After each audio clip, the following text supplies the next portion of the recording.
Hi there, I'm Christine Dunbar from speechmodification.com, and this is my Smart American Accent Training. Welcome to our Friday live question and answer class, where we talk about topics related to American accent training to help you improve your personal and professional communication in American English.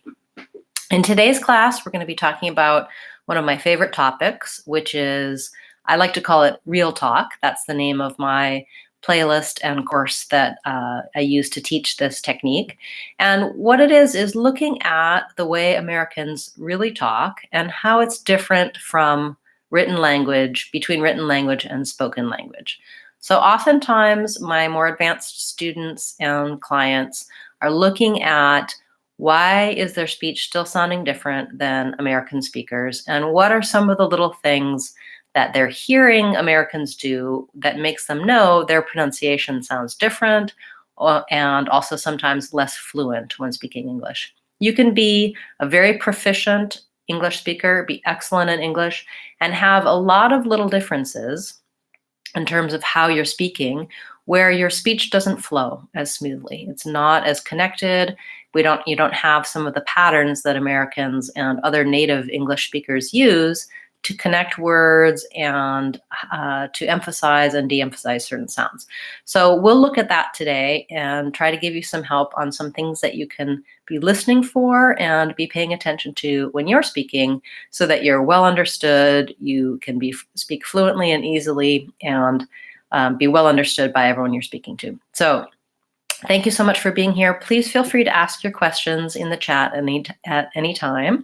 You can ask about this topic, and you can also ask about things related to pronunciation, intonation, other aspects of American accent training. So what I would like to start with are some things that you can be listening for and be using in your speech when it comes to what is real talk. So one example that I like to use, and I have some videos for this, and I'm in the process of creating a new video, and I want to talk about the word to. This is a little word that we use all of the time, in many different contexts. And when I told you this word to, when I was just talking about the word, I used the oo vowel, and it sounds the same as the word to, like I'll go to, and the number 2. But most of the time in connected speech, when I'm using the word to, I don't actually say to with an oo. I actually say ta with vowel schwa. Sounds like ta. That's because the little word to is rarely stressed. It's usually an unimportant word, and it has what's called a reduced vowel sound. So in longer words and in some words like to, we tend to change the vowel to this reduced sound ta in connected speech. It makes my speech flow more quickly and more smoothly. And I'll give you some examples. You may not have noticed this, and it might be something that is making your speech sound different than Americans. So here's an example of some different ways that I will pronounce the word to. So if I'm writing and reading, I might say it like this. I need to talk to you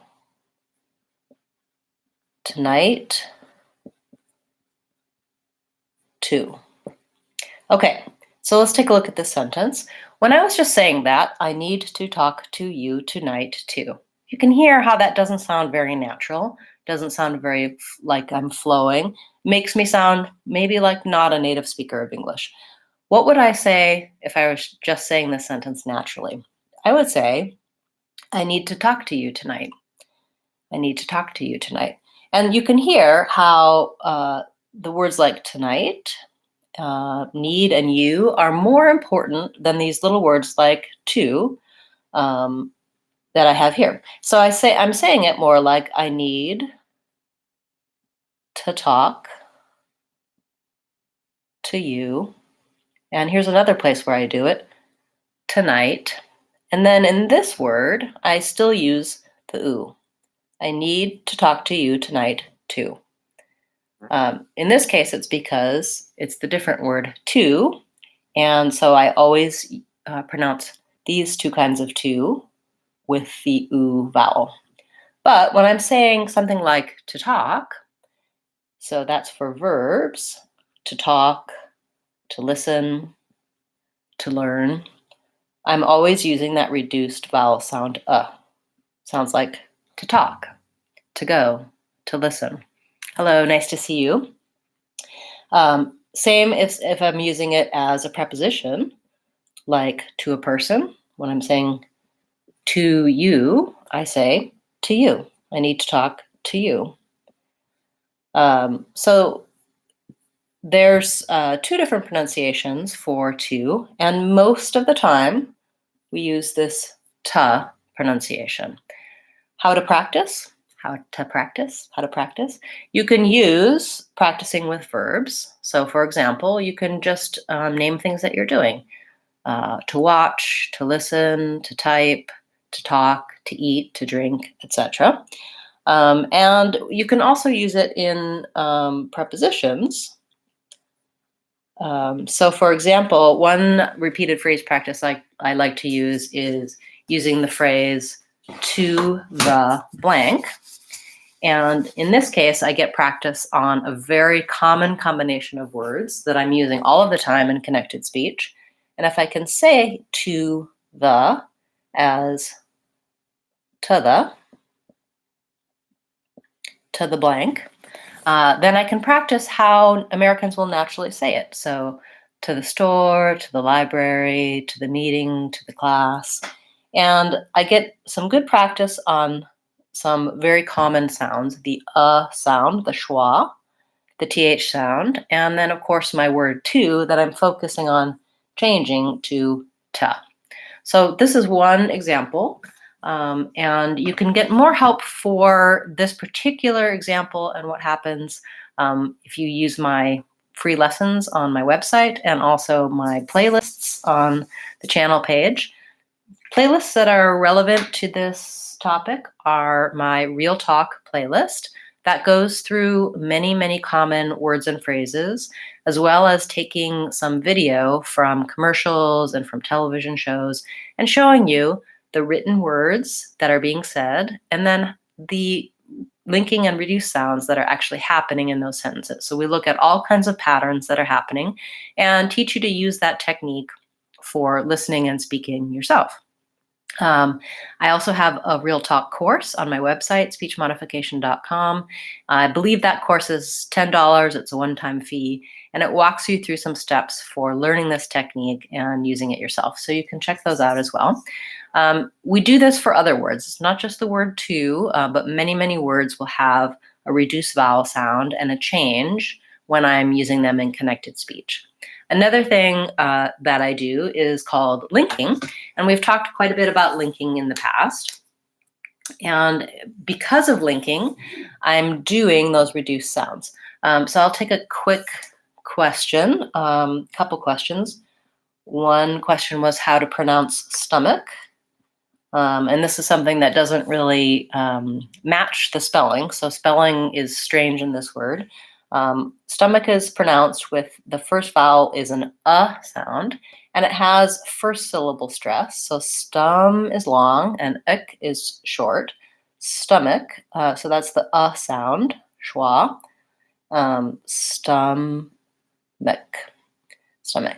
And I would say this second vowel, first of all, it's the ch says a k sound, and the second vowel, stomach, I think I probably use a reduced vowel I.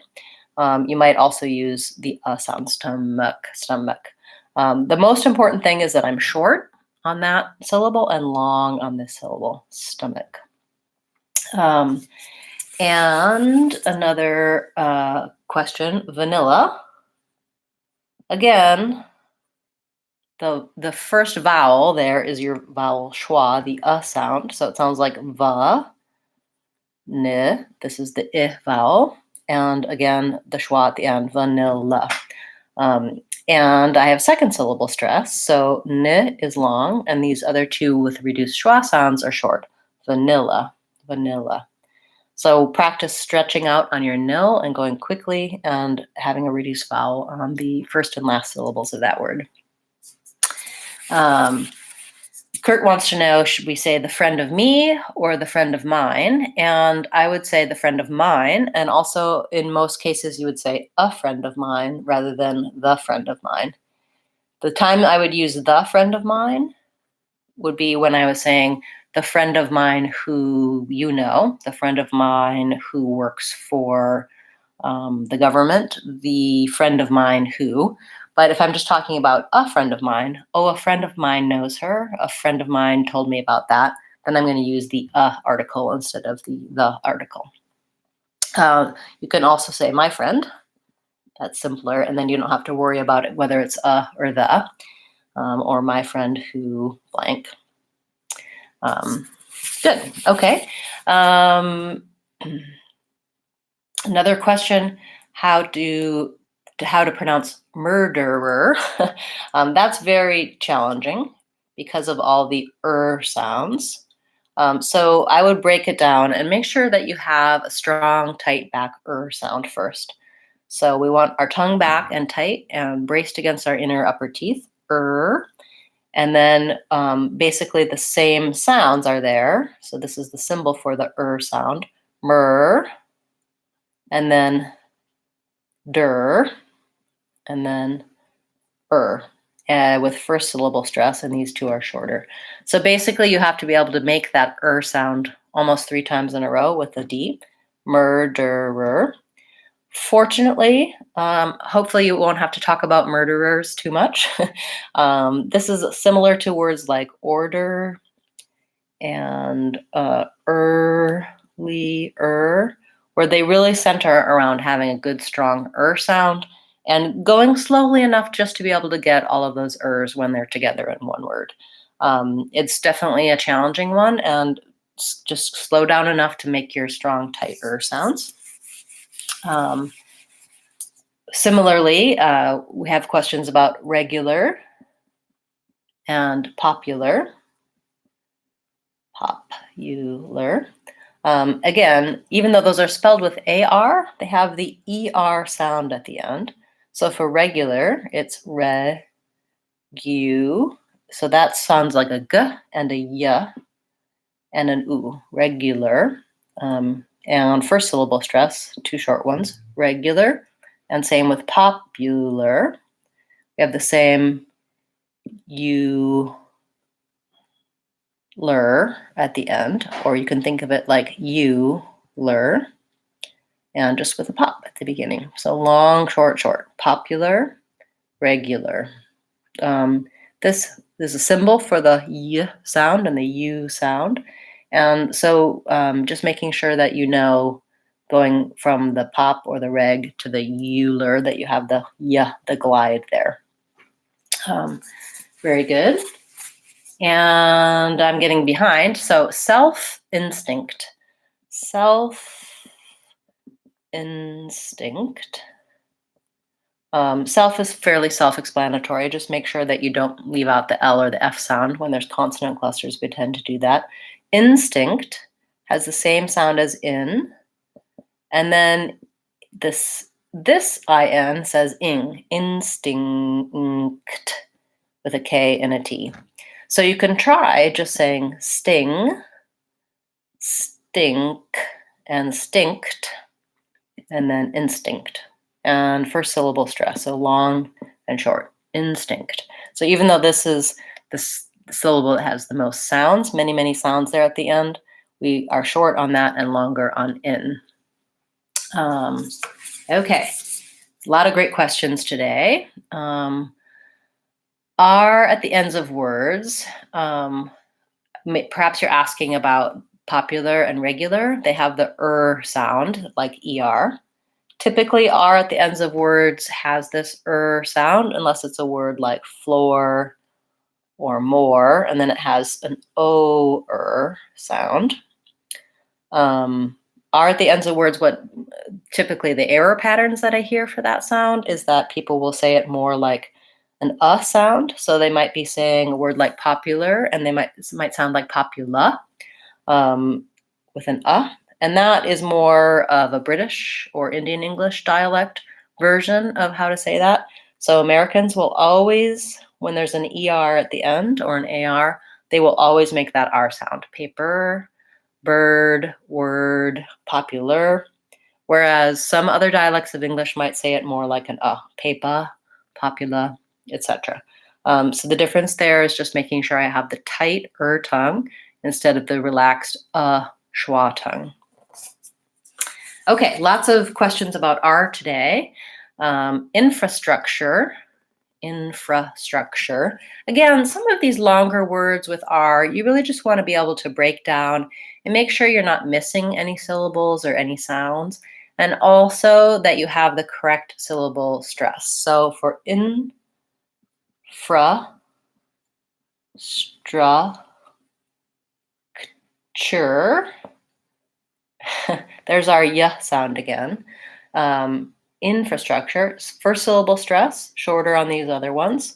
And you may just have to go slowly enough, one syllable at a time. Infrastructure. So this, it makes a ch sound, and then there's our y sound, infrastructure. And then you can speed back up.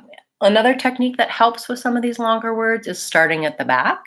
So I could say your, chur, structure, infrastructure. And again, if I have to go slowly to get all of the syllables, it's worth doing that because eventually over time you'll be able to speed back up and correctly pronounce all of those sounds. Great.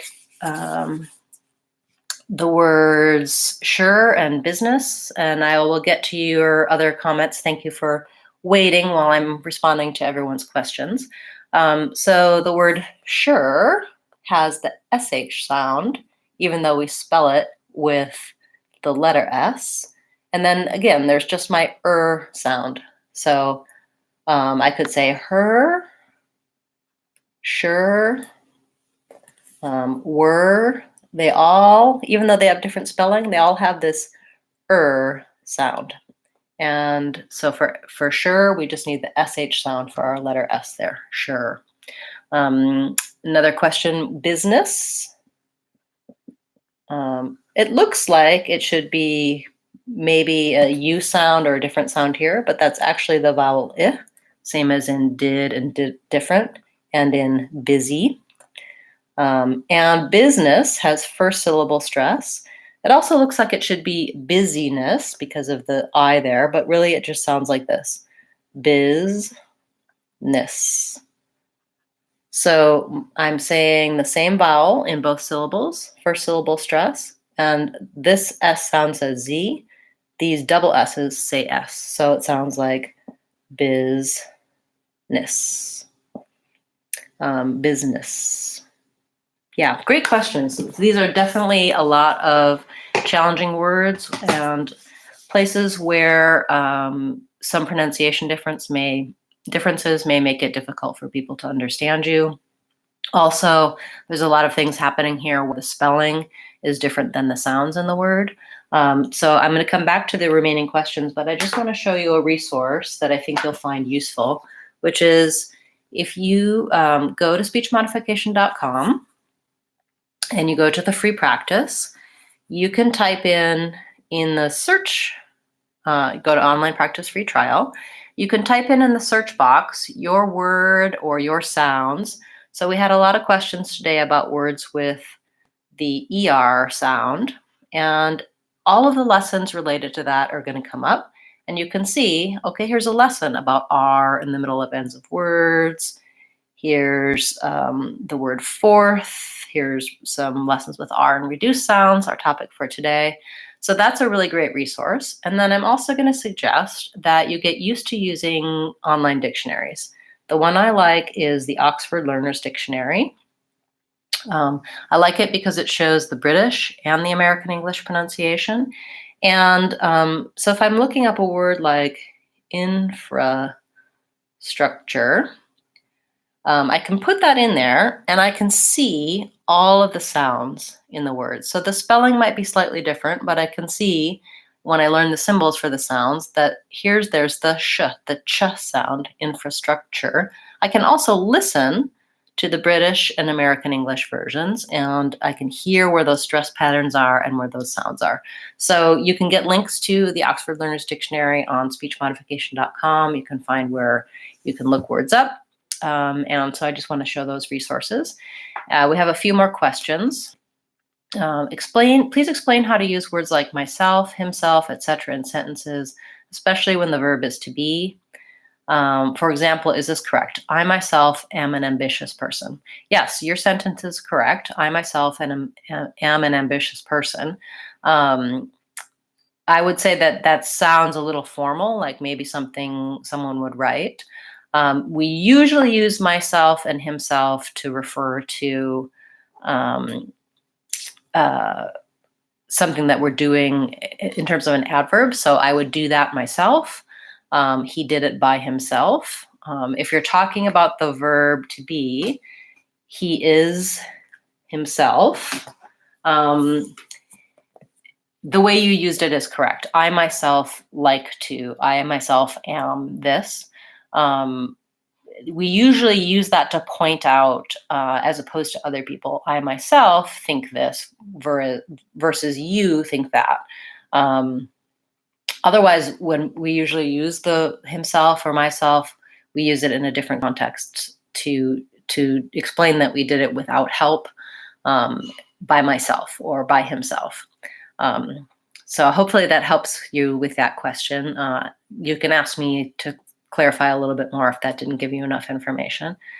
We had a question, do you have suggestions about mouth, lips, tongue, articulation? Do you think it helps getting accent?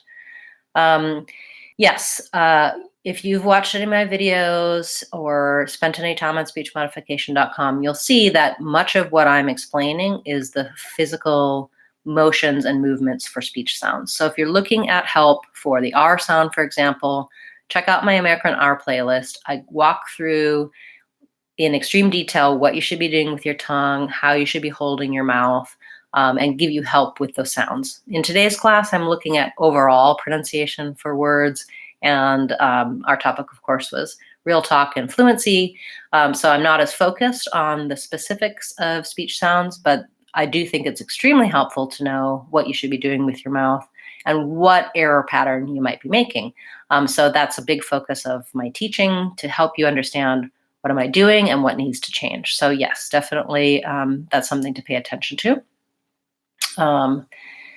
What to do when American people talk to us and we talk to them as clear as we can, but they just don't get it sometimes, how to handle that situation. That's a great question. And this comes up a lot for a lot of my students. And some of the suggestions I have are, if you're trying to explain something and someone doesn't understand you, rather than just saying the same thing, try using a different word. So a lot of times people will tell me there's like a certain word that they're having trouble, people can't understand them. Recently, someone was telling me about they were in the store and they were looking for where the flower was. And the way they were pronouncing that word, the person in the store couldn't understand them. And they kept repeating, and it was frustrating, and they didn't know what was wrong with their pronunciation and how to change it.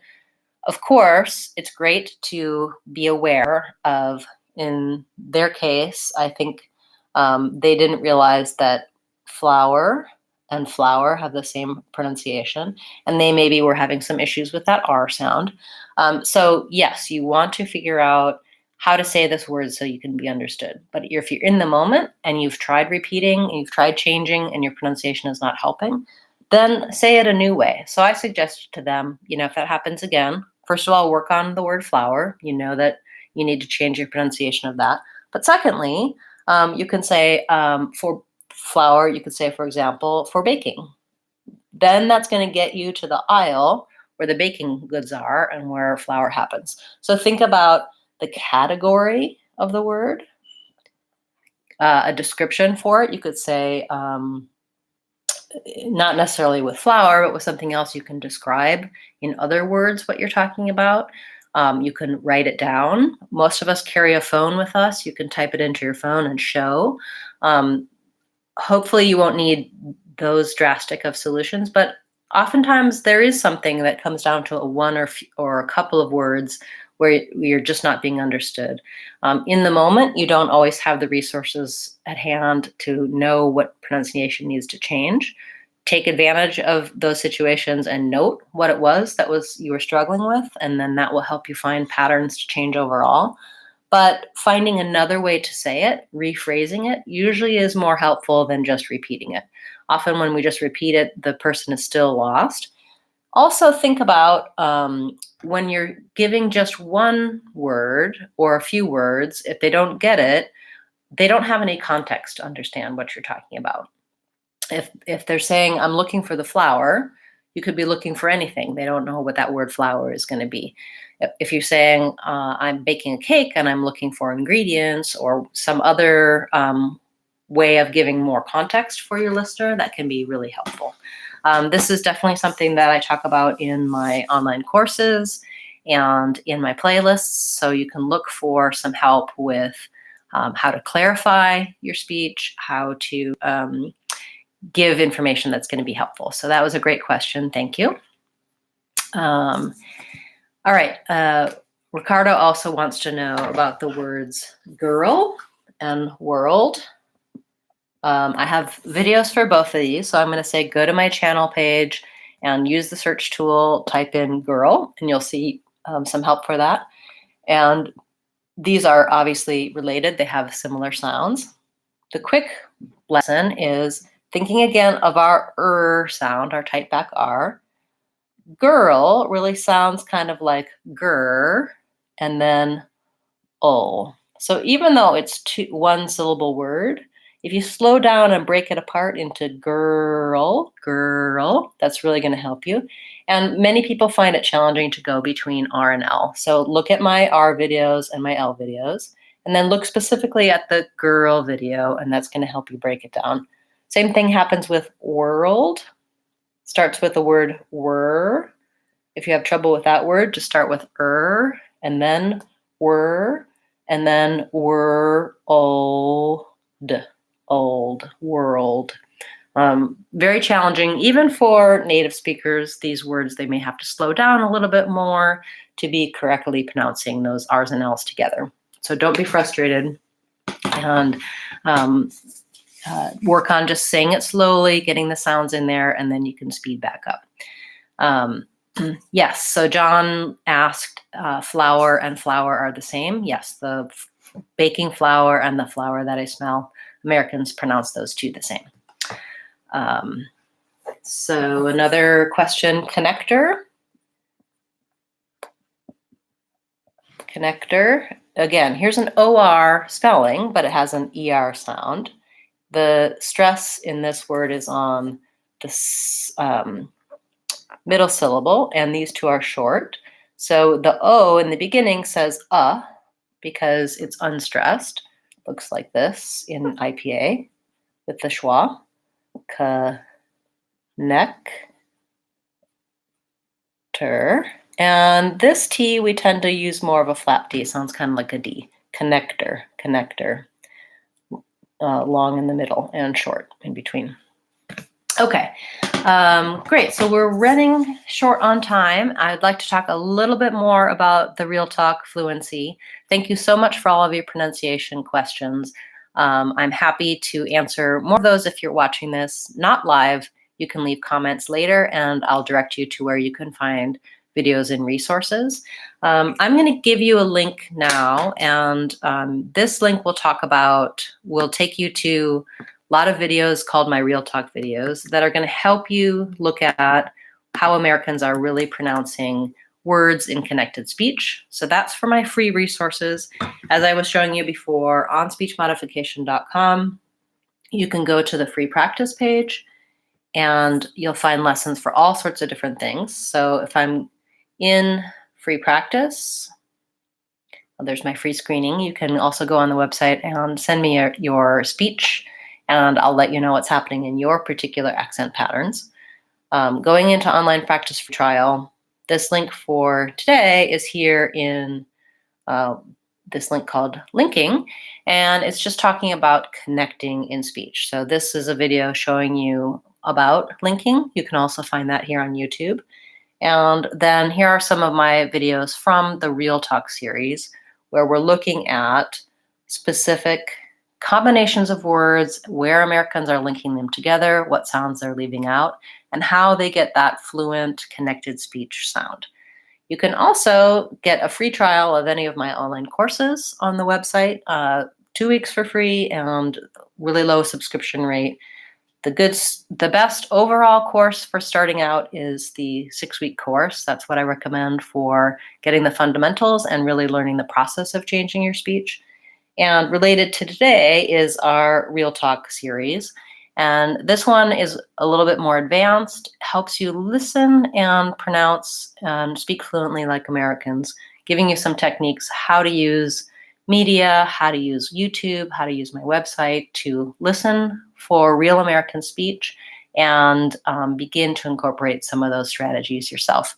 What I like about this is that if you're not here in the US, you might not be surrounded by American English and you don't have as many opportunities to be listening to how Americans are talking. This shows you how to use YouTube and other media that's available all around the world to listen to American conversation and begin to note some of those higher level pronunciation and intonation differences. So I hope you'll check those out on speechmodification.com. And of course, I hope you will come back next week for the next class. We'll talk again about linking and reduced sounds since we didn't have a lot of time for that today. We'll be back again next Friday at 12 o'clock on the channel. If you haven't already subscribed, I recommend doing that because YouTube will show my videos in your homepage so you can see when I'm live and you can see when I've uploaded a new video for you. You also can choose how to be notified. So click on the little bell and you can choose if you get an email notification when I'm live or if you just want those videos to be something that show up on your homepage on YouTube. Thanks to all of you who have attended class today and for all of the great questions. I love getting your questions because it tells me what topics to talk about in class, what videos to make for you next, and what free lessons to add to speechmodification.com. Thanks so much for being here today, everyone. I'm Christine Dunbar from speechmodification.com. Remember, if you want to sound American, you can do it. speechmodification.com.